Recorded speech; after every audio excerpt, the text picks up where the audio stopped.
Machine দিয়ে এই খনন কাজ করা হচ্ছিল তার শেষ প্রান্তে একটি উচ্চ তাপমাত্রা ও চাপরোধী মাইক্রোফোন লাগানো ছিল।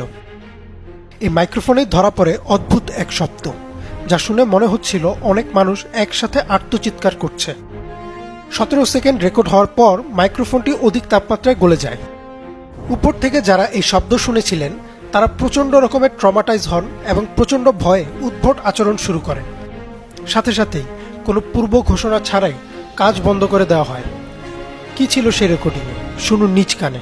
তবে হ্যাঁ, আপনার যদি দুর্বল চিত্ত হয় তবে ভিডিওটি এখনই বন্ধ করার অনুরোধ করা হলো।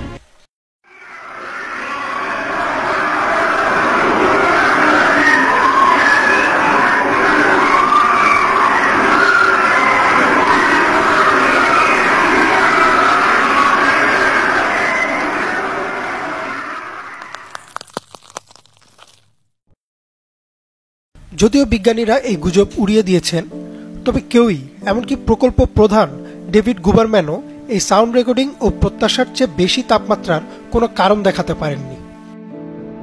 1992 সালে এই প্রজেক্টটি সম্পূর্ণভাবে বন্ধ করে দেওয়া হয় এই যুক্তি দেখিয়ে যে এর বেশি খনন করা বিপদের কারণ হতে পারে।